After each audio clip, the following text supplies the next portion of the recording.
जब ज्ञान पहली बार हम श्रवण करते हैं तो माध्यम क्या बनता है? माध्यम बनता है हमारे कान। जो कानों के द्वारा आप अभी शब्द सुन रहे हैं, तब यहाँ पे अब शुरुआत होती है ज्ञान श्रवण करने का। उपनिषद कहती है केन सितम श्रवणम, किसके द्वारा ये शब्द सुना जा रहा है, किसके द्वारा ये ज्ञान को आप श्रवण कर रहे हैं। आप सोचते हैं कि ये कानों के द्वारा या मैं इसको सुन रहा हूं, लेकिन सुन कौन रहा है?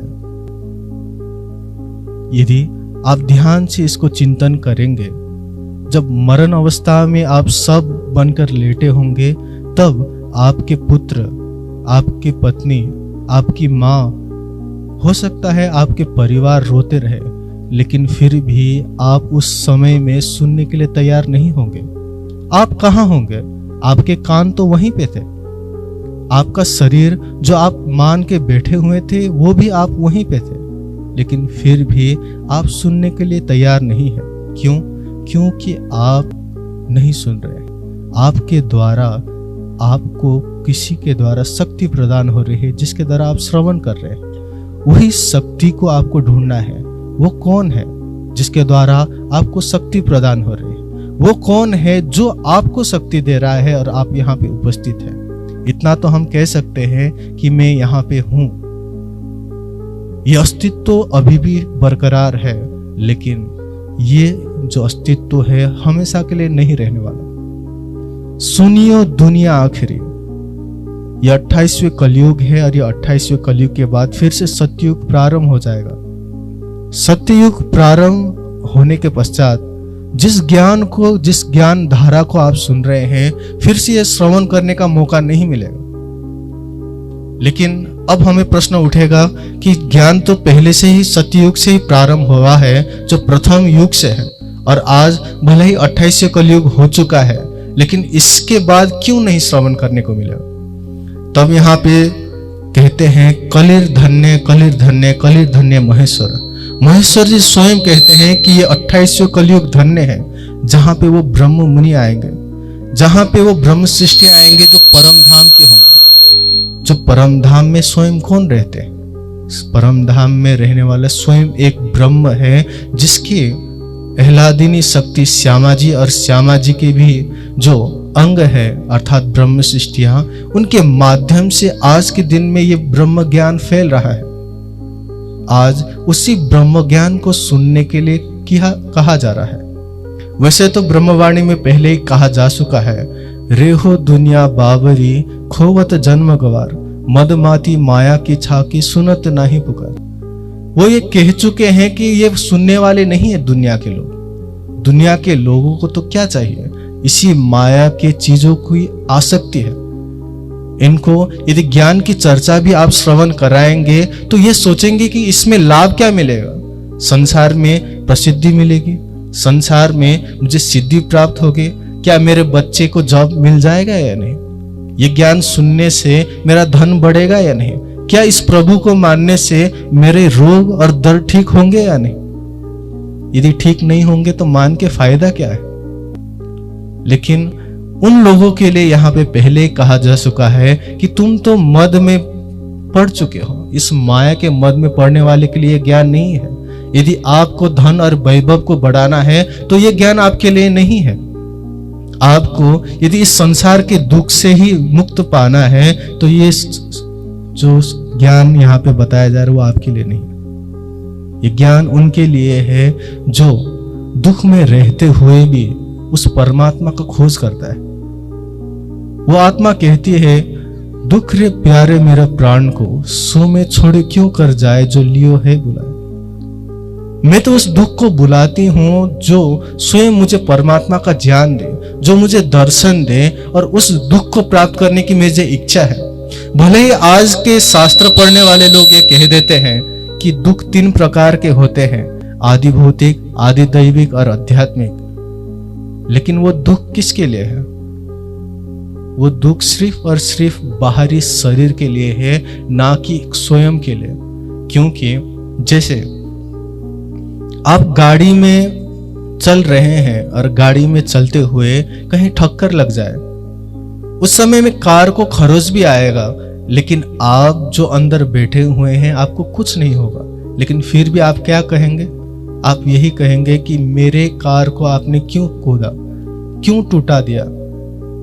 कहने का तात्पर्य यह है कि जिस शरीर के अंदर हम बैठकर चल रहे हैं, हम खाते हैं, हम सोते हैं, हम अपने परिवार रूपी इस संसार को चला रहे हैं, अवश्य ही मोह होने के कारण जैसे कार में स्क्रैच आने से हम क्रोधित हो जाते हैं, उसी प्रकार से इस शरीर से जुड़ने के कारण इतने सालों से जो हम जुड़े हुए हैं, क्रोध आना स्वाभाविक है, मोह होना स्वाभाविक है। लेकिन यथार्थ में हम और कार में अंतर है।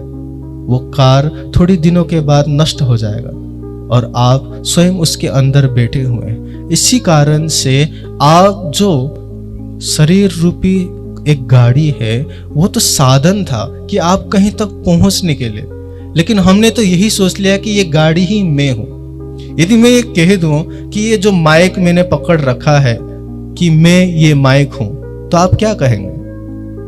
आप कहेंगे महाराज जी ये माइक थोड़ा सा अलग है और आप अलग है। उसी प्रकार आप हाथ को क्या कहते हैं? आप ये कहते हैं कि मैं हाथ हूं या मेरा हाथ है? आप ये कहते हैं कि मेरा हाथ है। जिस प्रकार से आप कहते हैं कि मेरा कलम है, कलम अलग है और आप अलग है, उसी प्रकार शरीर के सिर हो, पैर हो या कोई भी अंग हो, आप यही कहेंगे कि मेरा है, लेकिन मैं नहीं हूं। उसी प्रकार से आपको ये जानकारी होना चाहिए, जब आपको एक एक अंग आप कह रहे हैं कि मेरा है, तो आप कैसे कह सकते हैं सुबह सुबह उठकर जब शीशे में देखते हैं और कहते हैं कि मैं कितना अच्छा दिख रहा हूं। ये एक अज्ञानता है जिसके कारण हमें सत्संग में आना पड़ता है, हमें सुनना पड़ता है। और श्रवण करने का तात्पर्य सिर्फ ये नहीं है कि सुना और हम चले गए। पहला कदम श्रवण अवश्य है, लेकिन दूसरा कदम है चिंतन। यदि हम उस ज्ञान में चिंतन नहीं करेंगे, यदि आप स्कूल जाते हैं, बच्चे आपके स्कूल जाते हैं, जाने के बाद जो गुरुजी पढ़ाते हैं, आने के बाद घर में वो गृह कार्य नहीं करते, तो आप क्या कहते हैं? आप पैसा बर्बाद कर रहे हैं हमारा। आप क्या कर रहे हैं? आप बच्चे को डांटते हैं। उसी प्रकार से जो सत्संग में हम सुनते हैं, यदि उसको घर में जाके मनन चिंतन नहीं करते, तो इसका मतलब यही है कि आप अपने जीवन का समय को बर्बाद कर रहे हैं। चिंतन के बाद आता है निधिध्यासन, अर्थात ध्यान करना, उसमें डूब जाना, तब जाकर उसके ज्ञान का फलीभूत होता है। लेकिन हम सुनने के बाद हम उस चीज को क्या करते हैं? उस चीज को दूसरे कान से उड़ा देते हैं, जिसके कारण से ज्ञान तो सुना था, लेकिन ज्ञान थोड़ी देर में ही विलीन हो जाती है। 3 प्रकार से बताया जाता है कि ज्ञान श्रवण हम करते हैं। कैसे? एक होता है सुनने के बाद दूसरे कान से निकाल देना। दूसरा होता है कि ज्ञान प्रवेश करने के बाद बुद्धि की ओर चला जाता है और हम कहते हैं कि मैं विद्वान हूं, मैं ज्ञानी हूं, मुझे सब कुछ आता है। आजकल के जो पढ़े लिखे लोग होते हैं, वो यही तो कहते हैं कि कौन सा धोती लगा के बैठे हुए लोग आए हैं जो हमें सिखाने के लिए आए। लेकिन जो ज्ञान है वो बुद्धि में ही रमने के कारण हम बुद्धि के खेल में ही पड़ जाते हैं और अपने आप को बड़ा और अपने आप को छोटा समझते हैं। लेकिन हम ना बड़े हैं ना छोटे हैं, हम सिर्फ और सिर्फ आत्मा है। और जिसके ज्ञान दिल तक पहुंचता है, अर्थात जो आचरण करता है, तब जाकर वो आचरण का ज्ञान फलीभूत होकर उसके ज्ञान में अनुभूति का आधार बन जाता है। तब जाकर श्रवण अर्थात अभी सुनने का महत्व होता है। हमने आज दिन तक क्या नहीं सुना है?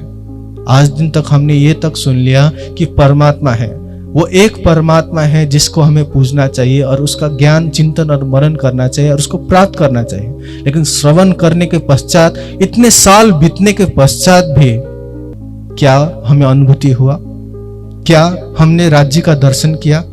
क्या एक पूर्ण ब्रह्म परमात्मा को आपके दिल जो हृदय रूपी मंदिर है उसमें आपने बिठाया है? नहीं। कितने माताएं जी होंगे सुबह सुबह शिव जी के मंदिर में जाते हैं, राम भगवान के मंदिर में जाते हैं, सीता और दुर्गा माता के मंदिर में आप जाकर अगरबत्ती और धूप चढ़ाते हैं और जल चढ़ाते हैं। लेकिन कभी आपने ये सोचा कि आपके दिल को ही मंदिर कहा जाता है? क्या मंदिर में जाने के बाद आपके दिल में बुरे विचार नहीं आते? क्या आपको मोह और माया नहीं लगता? अवश्य ही मंदिर जाने के पश्चात भी ये होता है। इसका मतलब यही है कि हृदय आपने मंदिर आज दिन तक नहीं बनाया, क्योंकि आपने सिर्फ सुना है, कभी आपने आचरण नहीं किया। एक वो कहा जाता है ना, जैसे हम लोग बच्चे को तो बहुत चीज सिखा देते हैं, बेटा झूठ मत बोलना, हम ये बच्चे को कितना आसानी से कह देते हैं। लेकिन जब हम लेटे हुए होते हैं और हमारी कोई दोस्त आ जाती है और हमें सहेली मिलने की इच्छा नहीं होती है, तो हम बच्चे को क्या कह देते हैं? बेटा कह दो जाओ कि मैं नहीं हूं। हम आचरण से क्या सिखा रहे हैं? हम झूठ सिखा रहे हैं। लेकिन ज्ञान क्या दे रहे थे? कि सत्य बोलना चाहिए, अच्छा करना चाहिए, धर्म करना चाहिए। अब आचरण युक्त होकर उसी व्यक्ति वो कर सकता है जो श्रवण करेगा। सुनिए दुनिया आखिरी। इसीलिए हे दुनिया के लोगों, ये आखिरी का समय है। ये मत समझना कि तुम सदा के लिए रहोगे। क्या यहाँ पे कितने लोग हैं जो 100 साल कट चुके? एक भी व्यक्ति नहीं होगा जो 100 वर्ष कट चुका है। इसका मतलब यही है कि अब 50 साल के बाद यहाँ जितने लोग होंगे, आधा तो हम निकल जाएंगे। ये मत सोचिएगा कि जो वृद्ध होंगे वही निकलेंगे। जो जवान है उसको भी निश्चित रूप से काल ग्रस लेगा।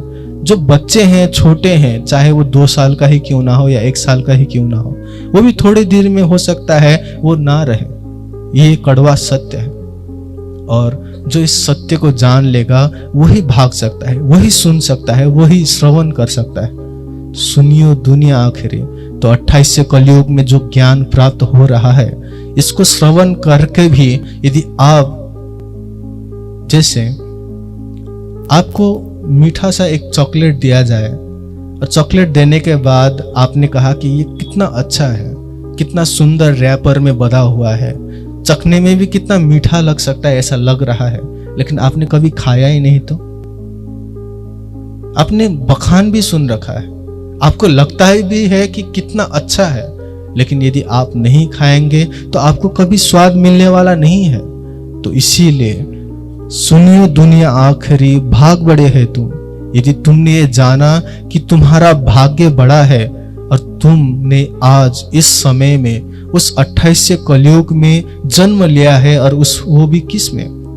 आपने कुत्ते की योनि में जन्म नहीं लिया है, जो आप सिर्फ और सिर्फ पशु योनि में होने की इच्छा से हम क्या करते हैं? पशु क्या करता है? खाने पीने सोने में ही और बच्चा पैदा करने में ही लगा रहता है। वो भी सोचता है, हम बताते हैं कि बुद्धि नहीं होते हैं पशुओं में, लेकिन पशु में भी बुद्धि होता है। अपने बच्चे से वो भी प्यार करते हैं और उतना ही प्यार करते हैं जितना हम करते हैं। तो पशु और हम में अंतर क्या रह जाएगा? सिर्फ एक ही अंतर है कि हम श्रवण करने के पश्चात धर्म में आगे बढ़ सकते हैं, और आगे बढ़ने के पश्चात उस ज्ञान और उस परमात्मा को प्राप्त भी कर सकते हैं। लेकिन कुत्ते और गायों को यदि ज्ञान भी सुनाया जाए, हो सकता है रटने के पश्चात जो तोता है वो कुछ बोल दे, जो मंत्र हम कह दे वो बोल दे, जो श्लोक हम कह दे वो बोल दे, या चौपाई जो हम कह दे उसको अच्छे से वो बोल दे, लेकिन उनको ब्रह्म ज्ञान नहीं हो सकता।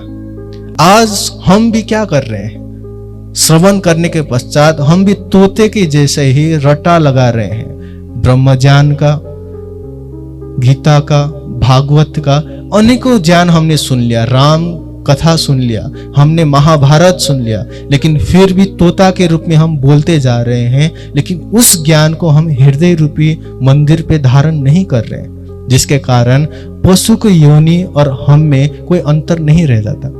जिसके कारण से अब हमें क्या करना होगा?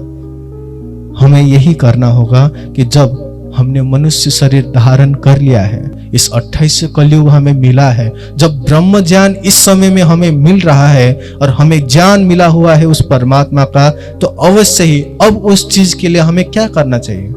प्रयास करना चाहिए कि हमें वो ज्ञान का जो सच्चा फल है वो मिल जाए। कौन सा व्यक्ति होगा जो आम की गुठली को जब जमीन में डालता है और सोचता है कि मुझे फल की इच्छा नहीं है, मुझे कभी भी आम खाने की इच्छा नहीं है, उसका इच्छा ही है जिसके कारण से वो गुठली अंदर डाल रहा है जमीन में। वो सींचता है, वो समय देता है और थोड़े वर्षों के बाद वो बड़ा होता है और आपको फल देता है। उसी प्रकार से यदि आज आपने इस दुनिया में आने के बाद जो आपने कर्म किया है, कर्मण्यवादे का कारस्तु मा फलेषु कदाचन, जो कहा जाता है कि जो भी आप कर्म करेंगे उसका जो फल होगा उसकी इच्छा ना करे, इस प्रकार से बताया तो जाता है। लेकिन ये क्या है? ये एक भ्रम है। यदि आप अच्छा करेंगे तो अवश्य ही आपको अच्छा फल मिलेगा, वो निश्चित है। वो परमात्मा भी आपका वो फल नहीं बदल सकता। लेकिन आपने पाप किया है तो पाप के बदले में आपको क्या मिलेगा? अवश्य ही आपको इस मायावी संसार के दुख ही मिलने वाला है, जिसके कारण से हम दुख से दूर होना चाहते हैं। गौतम बुद्ध को एक चीज पता चला कि मृत्यु होती है। उसको यह पता चला कि स्वयं मुझे भी बुढ़ापन में जाना पड़ेगा और मैं भी बीमार हो सकता हूं। इतने ज्ञान श्रवण करने के पश्चात उसने घर त्याग दिया। हम ये नहीं कह रहे कि घर त्यागना ही हमारा लक्ष्य होना चाहिए।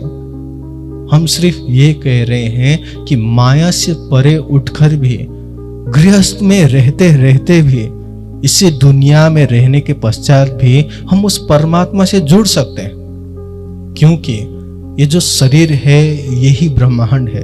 कहा जाता है कि यथा पिंडे तथा ब्रह्मांडे। जैसा ब्रह्मांड हम देखते हैं कि माया स्वरूपी संसार है, हम व्याख्या करते हैं, लेकिन माया कहाँ पे है? इसी शरीर में है, इसी मन में है, इसी बुद्धि में है, जिसके कारण से हम जब भी आंख बंद करते हैं तो हमें क्या याद आती है?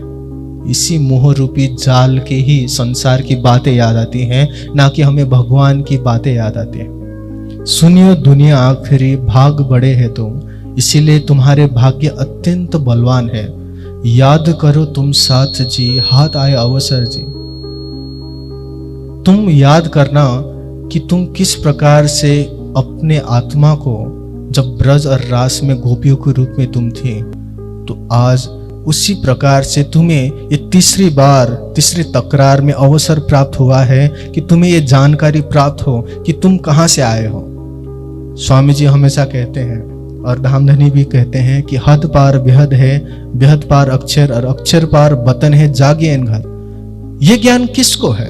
संसार में जो लोग आए हैं वो तो यहीं के 14 लोक के ब्रह्मांड तक ही मिट कर रह गए हैं। आज यहाँ पे जितने भाई बहन हैं, जितने माताएं हैं, जितने यहाँ पे सब धर्म प्रेमी सज्जन बिन हैं, ज्ञान हमारा कहाँ तक है? यदि आपको तारतम्य ज्ञान के विषय में जानकारी हो तो आप परम धाम के विषय में बात कर सकते हैं। लेकिन यदि आप आज दिन तक इस ज्ञान को श्रवण नहीं किया हो तो आपको कह दूं, आप कहाँ तक सोचते हैं? आप स्वर्ग तक सोचते हैं। आप सोचते हैं कि पुण्य करेंगे तो स्वर्ग तक पहुंच जाएंगे। आप ये सोचते हैं कि भगवान ब्रह्मा विष्णु और महेश को पूजेंगे तो हम वैकुंठ तक पहुंच सकते हैं, और वैकुंठ में ही मुक्ति का आसार आपको लगता है। और बाद में ज्यादा से ज्यादा यदि हम आर्य समाज हो गए तो हम निराकार मंडल तक हम सोचते हैं, और निराकार से परे के विषय में हम सोचते भी नहीं। लेकिन आज ये ब्रह्मज्ञान ये कह रही है कि निराकार के पार थे 3 पार के भी पार। ये ज्ञान निराकार मंडल का नहीं है, ये ज्ञान है निराकार से परे का, जिसको हम बेहद कहते हैं। और बेहद से भी जो परे है वो परम धाम, जो ब्रह्मपुरी है सा कहते हैं उपनिषद में, जहां पे वेद ये कहता है एक पाद जो पूर्णतया से सृष्टि को रचता है, और जो 3 चरण है परमात्मा का, वो 3 चरण अमृतमय है। पादस्य सर्वभूतानि त्रिपादस्य अमृतम दिव्य। जिस प्रकार से ये व्याख्या किया गया है वो कौन कर सकता है? वो समझ कौन सकता है और श्रवण कौन कर सकता है? तो इस प्रकार जब हम ये जाने कि स्वर्ग से भी ऊपर कुछ है, वैकुंठ से भी ऊपर कुछ है, और निराकार से भी ऊपर कुछ है, तब जाकर ये तारतम्य ज्ञान धीरे धीरे आपको श्रवण से अब ऊपर की ओर ले जाएगा। इसी ज्ञान को श्रवण करने के लिए कहा जा रहा है कि सुनियो दुनिया आखिरी, भाग बड़े हो तुम। तुम्हारा भाग्य इतना बलवान है कि आज दिन तक यह ज्ञान किसी ने भी नहीं सुना है, जिसके कारण से अखंड मुक्ति किसी को भी नहीं मिला। जो कोई भी यहाँ पे बैठे हुए हैं, सबको एक इच्छा तो अवश्य होगी, और वो इच्छा ये होगी कि मुझे दुख से छुटकारा पाना है। एक छोटा सा बच्चा भी सोचता है कि ये संसार में इतना दुख क्यों है, मुझे माता पिता इतना दुख क्यों देते हैं, पैसा क्यों नहीं देते, मोबाइल क्यों नहीं देते चलाने के लिए। लेकिन क्या चिंतन करेंगे तो क्या उसमें सुख है? क्या आप मोबाइल दिन भर चलाओगे तो आपका आंख दर्द करेगा या नहीं? क्या आपका आत्मा में सुख आनंद प्राप्त होगा? जितना भी आप जो भी चीजें इस संसार के सोच लीजिए जो आपको चाहिए और आपको प्राप्त भी हो गया, क्या वो चीज आपको अखंड आनंद दे सकती है या नहीं? यदि नहीं दे सकती है तो आप इस संसार में क्यों अटके हुए हैं? यदि आपको ये पता चल चुका है कि वही पूर्ण ब्रह्म परमात्मा जिसको हम सच्चिदानंद कहते हैं वही आनंद का स्रोत है, तो हम उसके लिए क्यों नहीं दौड़ते? उसको प्राप्त करने के लिए हम क्यों नहीं तड़पते? और प्राप्त करने के लिए इसलिए नहीं तड़पते क्योंकि हमें प्यास नहीं है।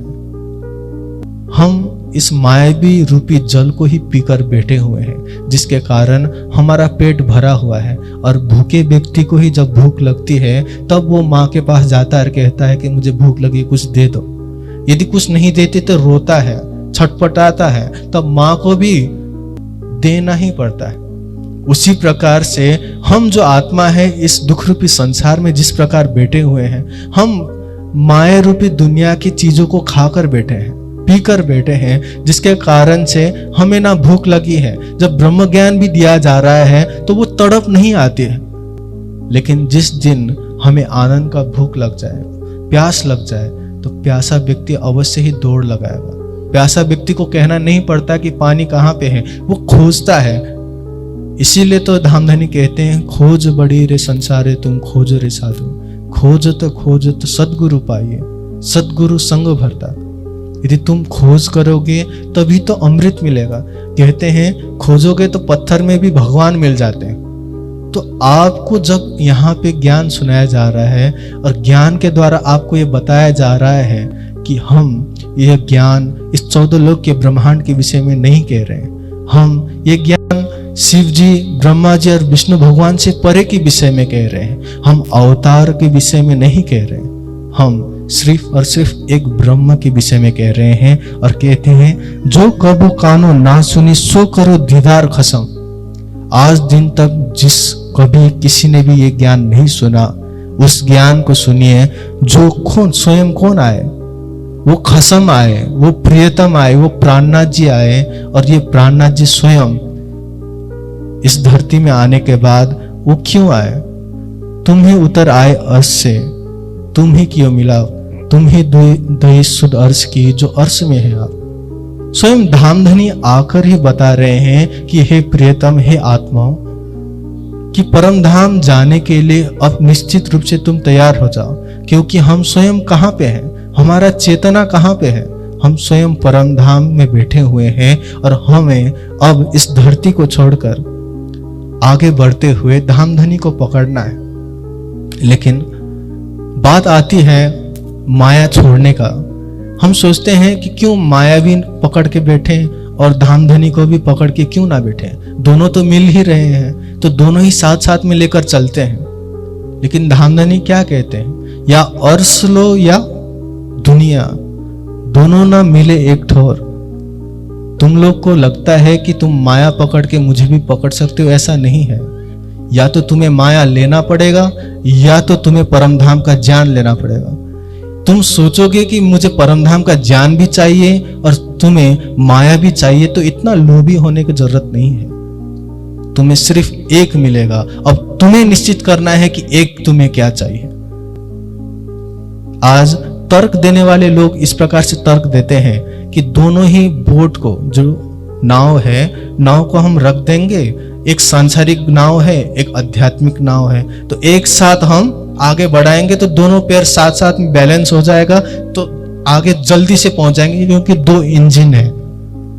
लेकिन आप सोचिए, अध्यात्म इस रास्ते जाता है और सांसारिक रास्ता इस तरफ जाता है, और दोनों नाव पे आप पैर रखेंगे और दोनों इंजन को चालू भी करेंगे तो आपका दोनों पैर 2 दिशाओं में जाएंगे। तो आप सोच लीजिएगा आपका हालत क्या होगा। तो इसी प्रकार से अब सुनियो दुनिया आखिरी, भाग बड़े है तुम, जो कबू कानो ना सुनी सो करो दीदार खसम। तो अब आकर ये बता रहे हैं, जो स्वयं भगवान विष्णु, जिसको लक्ष्मी जी भी पूछती हैं कि आप किसका ध्यान कर रहे हैं, तब 7 कल्पांत लगता है उनको एक ज्ञान सुनने के लिए। शिव जी को पार्वती पूछती है कि आप इतने समाधि लगाते हैं, तो आप समाधि किसकी लगाते हैं? शिव जी भी थोड़ा बहुत उनको ज्ञान देने के लिए अमरनाथ की गुफा में बैठ जाते हैं और कुछ बताते हैं, लेकिन पार्वती के पास वो क्षमता नहीं सुनने के लिए, तो वो सो जाती है। तो इस प्रकार का जो ज्ञान है, आज वही ज्ञान, वही परमात्मा का ज्ञान यहाँ पे बताया जा रहा है। तो इसीलिए अब इसके बाद जो हमारे आचार्य जी आएंगे और स्वामी जी आएंगे, वो किस प्रकार से आपको आगे के ज्ञान बताएंगे। तो वही ज्ञान श्रवण करने के लिए, आपको मंथन करने के लिए यहाँ पे बिठाया गया है। आप ये मत सोचिएगा कि थोड़े देर के लिए ही आए हैं, 2-3 घंटा कुछ हम सुन लेंगे और सुनने के बाद हमें घर जाकर ही बैठना है। सत्य बात यह है कि आप घर जाकर ही बैठेंगे, लेकिन आपका जो घर है, ये घर कब तक आप बैठेंगे, आप सोच लीजिए। कब तक आप यहाँ पे बैठ सकते हैं? चाहे आपका घर नाम रजिस्ट्री में भी हो, लेकिन फिर भी थोड़े दिनों के बाद घर से तो निकलना पड़ेगा। तो इसीलिए ये घर नहीं, बल्कि वो घर जो परमधाम है, जो आपके आत्मिक घर है, जहां से आपको कोई निकाल नहीं सकता, उस परमधाम में आपको जाना है। और यही रहते रहते यदि आप जाने का प्रयास नहीं करेंगे, तो फिर से जो योनि कहा जाता है ना, 84 लाख योनि, भले ही आपने देखा ना हो, आपको शंका पैदा होता होगा कि पुनर्जन्म होता है या नहीं, लेकिन जो आप्त पुरुषों के द्वारा, शब्द प्रमाणों के द्वारा कहा गया है, वो कभी झूठा नहीं होता। जो शास्त्र, जो हमारा वेद है, जो पूर्ण जन्म के विषय में कहती है, वो झूठा नहीं है। तो अगले जन्म में यदि फिर हम पशु योनि में आ जाए या मानव योनि में ही आ जाए, तो हम ये सोचे कि अगले जन्म में हम राज्य के लिए कुछ कर लेंगे, तो उस जन्म में हमें राज्य का ज्ञान मिलेगा भी या नहीं, ये भी पता नहीं।